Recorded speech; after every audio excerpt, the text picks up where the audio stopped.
valste organizē šīs sacensības. Tas būs sestdienā pirms muzeju nakts. Bet daudzi, skatoties šo sižetu, iedomājās, kā ir ar antīkajiem automobiļiem. Arī to restaurācijā taču jāiegulda ir milzīgs darbs.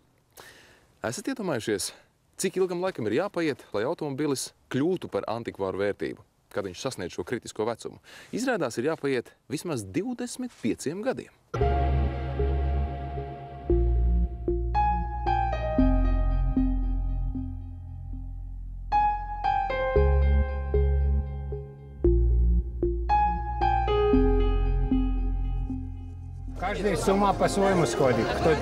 Katrs cilvēks jūg prātā pa savam. Tā pirms dažiem gadiem Rīga retro salidojumā sacīja kāds kaismīgs autokolekcionārs no Igaunijas. Un tik tiešām ceļš, kuru veikuši automobiļi, ko pašlaik redzat TV ekrānā, ir neaprakstāmi garš un piedzīvojumiem bagāts. Pirms daudziem gadiem izripojuši par rūpnīcas vārtiem, kā jauni, tad novecojuši, iespējams pat sapuvuši līdz nepazīšanai, un tad augšām cēlušies. Jūs jautāsiet, kam tas vajadzīgs? Mūsdienās ir tik daudz iespēju iegādāties jaunu auto. Kādu vēlaties? Kāds atbilst jūsu prasībām? Turklāt mūsdienu auto nevar salīdzināt ar senajiem spēkratiem nesasniedzamo ātrumu, nedaudzajādo regulējumu un palīga mehānismu ziņā. Cita paudze ir arī materiāliem, salona aprīkojumam un auto pieejamībai. Vai vēl varbūt kādi jautājumi? Līzings, dīleris, atslēgas un jau rūts tavs auto. Tomēr ne visiem ar šo atbildi pietiek. Gribas nevis ko jaunu, bet gan ko vecu. Tikai šim vecajam var būt tāds stāsts, kādu ne par kādu naudu nenopirksi autosalonā.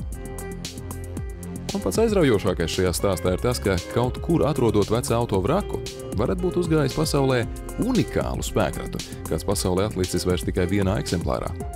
Tā līdzīgi notika ar Auto Union, vienu no Rīgas motoru muzeja vērtīgākajiem eksponātiem. Faktiski lielā mērā pateicoties šim automobīlim savā laikā vispār izdevās izveidot šo muzeju. Faktiski viņu 70. gados izdevās izglābt no nodošanas metālūžņos Krievijā. Pēc tam atvest uz Latviju toreizējiem, tā teikt, Latvijas antīku automobīļu kluba aktīvistiem. Un pēc kāda laiciņa tad jau arī 77. gadā jau parādīt cilvēkiem seno spēkratu pasākumos, un savukārt pēc tam jau viņi atkal Lielbritānijā atrestaurē. No šādiem 16 cilindru spēkratiem viens ir šeit Latvijā, otrs ir Vācijā Auto Union muzejā. Vairāk no šādiem 16 cilindru spēkratiem viņu vienkārši pasaulē nav. Kāpēc viņi tik interesanti ir? Faktiski, teiksim tā ir, ja mums mūsdienās ir pirmā formula, tad tā ir 30. gadu pirmā formula. Viens no spicākajiem automobīļiem, kādu vispār pasaulē eksistēja. Kāpēc tad viņi nonāca tādā pašā Krievijā? Nu, tāpēc, ka gribēja paskatīties, kas tam lācītim vēdrā. Diemžēl Padomju Savienības tehnoloģijas tajā laikā netika šiem brīnumiem visiem līdzi, kas notika Vācijā. Tikai paskatījās vēdrā un ar to viss draudēja beigties. Un ar to viss arī draudēja beigties. Cilvēki pastudēja daudzas lietas, pat godīgi sakot, līdz galam nesaprotot. Muzejs pašlaik strādā pie seno auto fotoalbuma izdošanas, tāpēc aicina arī skatītājus dalīties savos privāta arhīvos. Ja nu jums ir fotogrāfijas ar spēkratiem no 20. gadsimta sākuma līdz 1945. gadam, motormuzejs ar prieku tās nokopētu un iekļautu šī laikmeta foto liecībā. Tiesa, laikam ejot, arī vēstures izpratne papildinās, un par vēsturi kļuvusi arī kādreizējā mūsu ikdiena. Varbūt ir mainījusies sapratni par to, kas ir antīkais gals. Teiksim, tā, ja pirmsākumos es ar kolēģiem, šeit pārvietoju tādus senos spēkratus, zem tā saprotot automobīļus, kas izgatavot pagājušā gadsimta 20. 30. gados, tad tagad, ja mēs paskatīsimies ekspozīciju, tagad uzsvari nedaudz ir mainījušies, jo, godīgi sakot, spēkrati, kuriem arī es tanī laikā braucu, un mani kolēģi tā lēnām ir pārvietojušies, jo pārvietojās dotajā mirklī uz motormuzeja izstāžu zāli. Jo pirms 25 gadiem, kā jūs pateicāt, brauc ar šādām mašīnām. Kāpēc muzejā tagad? Muzejā tāpēc, kad pavisam nesenā pagātnē, kad vajadzēja pajautāt cilvēkiem, lai papildinātu muzeja krājumus ar teiksim, padomju laika periodu automobīļiem, ka vajadzēja dabūt kādu labu žigulītu, viss izrādījās, ka viņi jau nemaz tik daudz nav. Vienā brīdī mēs bijām tā vareni žiparīgi nomainījuši savus žigulīšus un moskvičus pret tā teiksim, opeļiem un dažādiem citām marka automobīļiem. Vizināmies ar viņiem un pašiem spēkratiem bijām tā nepamatot aizmirsuši. Un savukārt rietumtūristiem Viņiem atkal ļoti interesanti tieši šī daļa. Bet viņš to visu nav redzējuši. Mums bija tā otrādi. Ja. Mēs nebijām vispār fundamentāli redzējuši to, kas viņiem bija 50., 60., 70. gados. Tas arī ir tas, kas ļoti interesē arī mūsu vietējos cilvēkus, jo tā nostalģija iestājās momentāli. Protams, ieraugot arī tādā pusē, pastoties kaut vai uz Javiņu, tad bija pirmais puisis ciematā, kad brauc ar šādu motociklu. Ja. Cilvēki to ļoti labi visu atcerās, vai ne, un stāsta saviem bērniem, un arī daudziem šīs mašīnītes arī ir kā ģimenes relikvijas. Tāpēc, godīgi sakot, bieži vien cilvēki labprātāk nodod muzejā. Jo viņi zina, ka tas automobils paliks šeit, tiks saglabāts, jā, un tā arī šī kolekcija papildinās. Bet jūs paši arī taču kaut kādus brīnumus izdarāt ar mašīnām. Jā. Atrodās varbūt kāds vecāks tāds, ne pirmā svaiguma eksemplārs, tad... Jā, protams.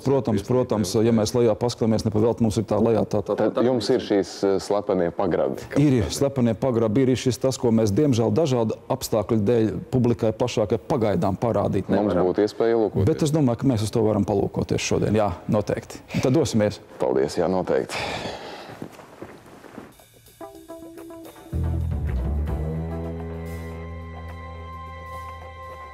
Kā jau jūs noprotat, slepenie pagrabi tiešām atrodas pagrabā. Šis fakts vien piešķir tādu kā noslēpumainības piegaršu. Aiz šīm te aizslēgtajām durvīm atrodas telpa, kurā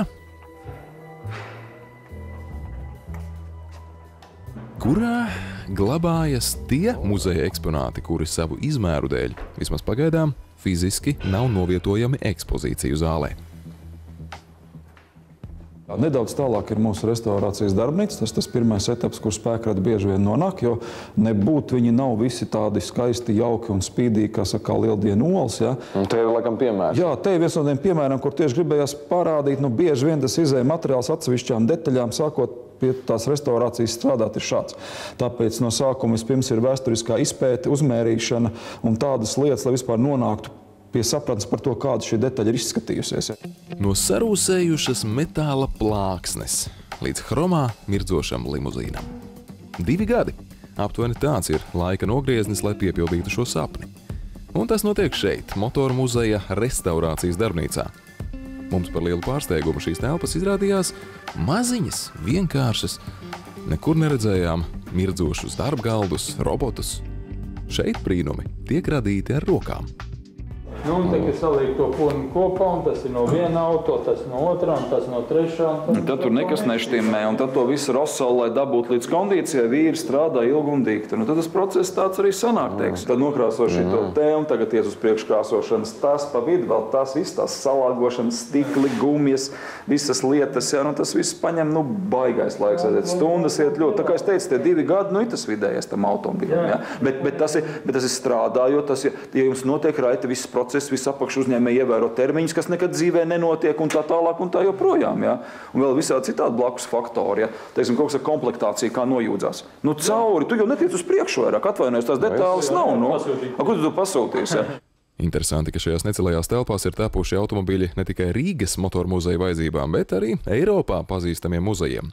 Piemēram, Audi rūpnīcas muzejam latvieši atjaunojuši veselus 5 automobiļus. Svaigākais veikums Motoru muzeja restaurātoru darbā ir leģendārā ugunsdzēsēju auto Rusobalt riteņu projekts. No sastāvdaļām, kas tapušas 4 valstīs – ASV, Anglijā, Francijā un arī Latvijā, tepat mūsu mājās tie ir sakomplektēti, nokrāsoti un sabortēti un nonākuši savā īstajā vietā uz viena no 2 pasaulē saglabātajiem Rusobalt automobiļiem, simboliski godinot tā 100 gadi. Kā jau minējām raidījuma sākumā, šajās dienās Ženēvā